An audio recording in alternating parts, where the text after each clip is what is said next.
I think Tottenham fans will be absolutely delighted that Harry Kane's staying. It's what they've all wanted. I don't think many would have expected it to happen until the last few days. I think Tottenham chairman Daniel Levy's made it pretty clear to Kane that he will not be allowed to leave unless Man City match his valuation, which I think was around £150 million. Daniel Levy was quite right.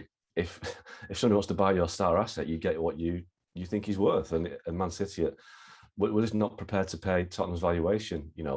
The latest offer that was around £100 million, so it's nowhere near what Harry Kane was worth. So, Harry Kane will be disappointed because obviously he'd set a lot of his reputation, a lot of his kind of his career really. It was at crossroads. He decided he wanted to end his career at Tottenham, win some trophies at Man City, but now he's got to stay at Tottenham. You might hope that now is the time that he can, help Tottenham win something again. But I think deep down Harry will be disappointed because he'd set his heart on a move, and I imagine he was expecting Man City to meet the valuation, so he'll be disappointed. But Tottenham fans will be delighted. I think Daniel Levy has shown again that he is probably the number one, the goat of all transfer negotiators. He tends to get what he wants all the time.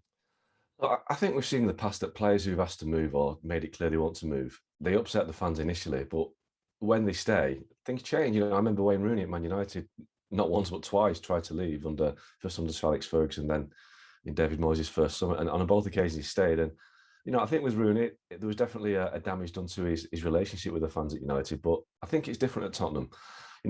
Wayne Rooney at Man United wasn't their guy. He came from Everton. He was a guy that, it was a ruthless professional. He came through the system, moved, saw a bigger opportunity. Harry Kane has come through at Tottenham. He is, as they say, one of their own. And I think the fact that he is, for whatever reason, has decided to stay, the Tottenham fans, by and large, I think will forgive him. I think they'll be more than happy that he's staying, and they'll forgive him the desire to leave, because his desire to leave was based for the right reasons. He wanted to win trophies and fulfill his career. Given his best years for Tottenham, he tried and tried to win something. It hadn't happened. So I don't think any Tottenham fan could say that Harry Kane has never given his all and never been totally committed to Tottenham. I think he has. And I think, now that he's staying, the fans will, 99% will forgive him. And I think that's how it should be. He's a Tottenham player now. And the reason he wanted to leave were justified reasons, but he's now staying. I think the Tottenham fans will get behind him. For Tottenham, it's a victory. It's a massive victory for Tottenham because, Man City are a club that got so much wealth and resources, and they win so many trophies that it's very hard for any club to stop their player leaving for Man City. So Tottenham have managed to keep their best player, their talisman.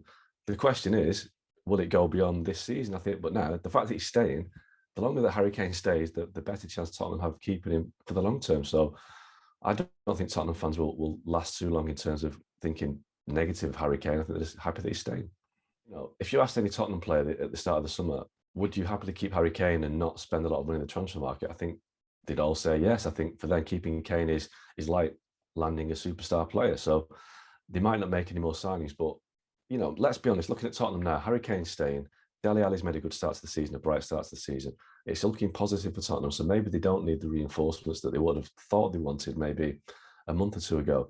The top of the league, pretty much, they've won two games out of two, so they've had a great start to the season. Maybe Harry Kane's staying. Maybe this could be the year. Maybe this could be the year that he does win a trophy at Tottenham. And, a trophy won at Tottenham, as Francesco Totti said at Roma, a trophy won for the club that you come through is much more valuable and means more than winning a trophy elsewhere. So this might turn out to be the best thing for Harry Kane and for Tottenham, but, time will tell. Well, the big problem for Man City is that two of the best options have already gone. Romelu Lukaku went to Chelsea from Inter Milan. I'm not suggesting he would have been a top target, but he would have been an option. And Lionel Messi, we all know that City were desperate to sign Lionel Messi last year. Didn't happen. Looked like he was staying at Barcelona. And then all of a sudden, when he was available, City's money for Messi was waiting for Harry Kane. So if they'd known that Kane was staying at Tottenham a bit earlier, then maybe City could have gone for Messi. So, two of the top targets have gone. You're looking at now potential options. I think the realistic options with a week to go in the window are people like Pierre-Emerick Aubameyang at Arsenal. I think Arsenal would let him go. You look at Lautaro Martinez at Inter Milan. Then a bit more kind of difficult to do, but possible, Robert Lewandowski at Bayern Munich. We know that he's unsettled and he wants to move elsewhere with his contract situation. Running down at Bayern, he knows Pep Guardiola from his time at Bayern Munich. And I think Lewandowski would be a fantastic, certainly short-term buy for City. And for me, he would be just as good as Harry Kane, but maybe not in terms of longevity.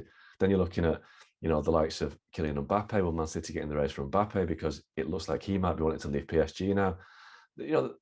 Things have created, options have opened, and there's also rumours about Cristiano Ronaldo. But the thing with Ronaldo is that while he will score goals, Pep Guardiola likes his centre forward to work hard for the team, to make runs, to drop deep. That's what at times created friction between him and Sergio Aguero. If you want somebody to do that, then Cristiano Ronaldo is not the man for Man City. But saying that, if he's available, he will score goals.